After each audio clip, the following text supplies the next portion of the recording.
What is the value in making mistakes? I grew up being horrified and terrified of being anything other than perfect. When I was anything other than perfect according to the definition of my parents, but by extension also even my teachers, other people, other authority figures in my life, I got loved less. I was abandoned more and more. And so what I developed is a real perfectionistic streak where I was terrified of making mistakes. I didn't want to make mistakes. And as the end result of that perfectionistic streak, I became anxious. Sometimes I even became frozen, paralyzed. I couldn't do things. I couldn't move forward in my life. Or when I did move forward in my life, I did it in a much more timid way. Only really spoke out and did things when I was pretty darn sure I wouldn't screw up. Well, as I got older, I saw that this was a pretty dysfunctional way to live. It wasn't helping me live my life.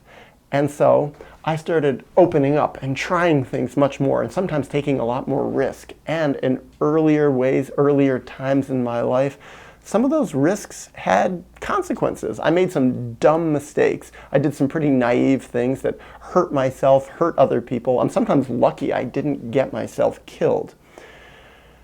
But looking back on it, and even looking at my life now, what is the value in making mistakes? Well, there's only one real big one that I can think of.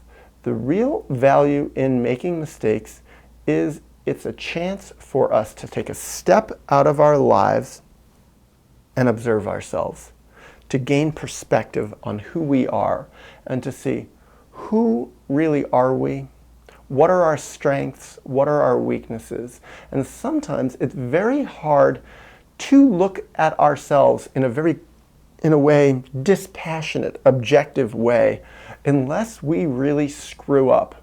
I think a lot of times from what I've seen, the people who only succeed end up doing well in one sense, but they get stunted along the way. And they become even more terrified of making mistakes. They become more rigid. In a way, they take fewer healthy risks because they don't have the experience of getting knocked down and having to fight their way back up. People who have never been knocked down and learned to fight their way back up don't have that strength that resiliency brings. Now, I think that's something that we can learn again and again and again.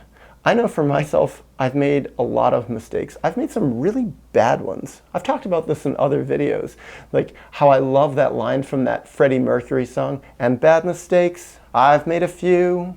Well, I've made some. And part of making those mistakes has been, it's given me that chance to really study myself.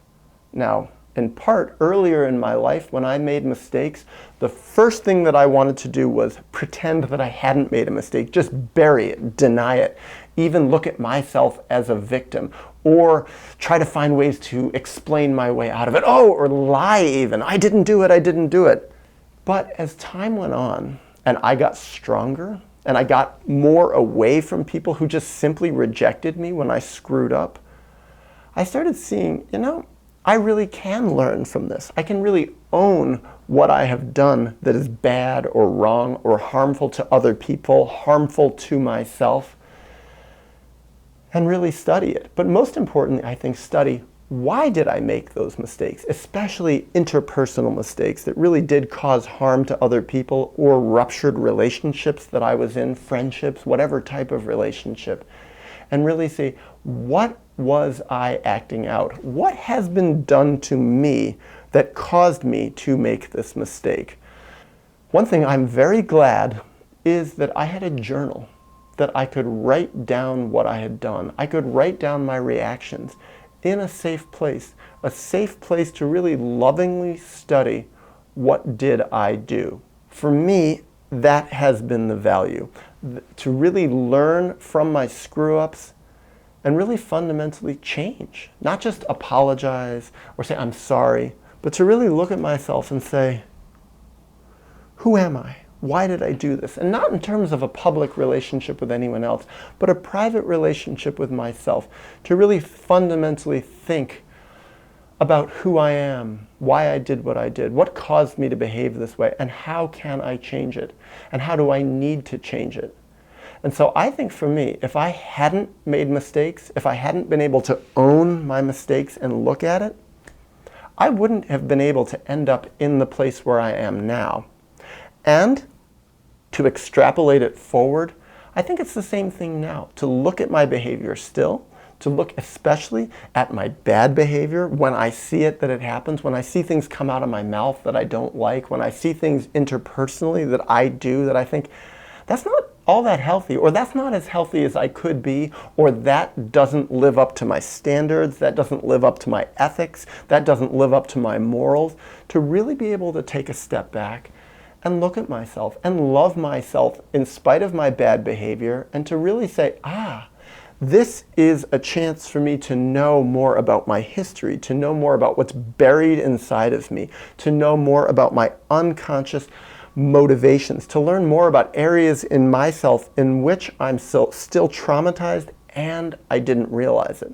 Because I know that there's still areas inside of myself that aren't healthy. And one of the basic ways that I know this is by my bad behavior. My bad behavior is an expression of unresolved trauma in myself. And fundamentally, one of the basic ways that I know that I am healing is by seeing how much less I am acting out bad behavior, that I actually do make fewer and fewer interpersonal mistakes. I harm people less, I harm myself less, I'm more honest, I'm more authentic. And for me, by tracking that progress, by seeing who I'm becoming as I grow in my life, as I get older, that's how I get more confidence in myself, and also how I get stronger at being able to instantly own my mistakes as I do them, and to be able to take a step back and really self-reflect on what I'm doing.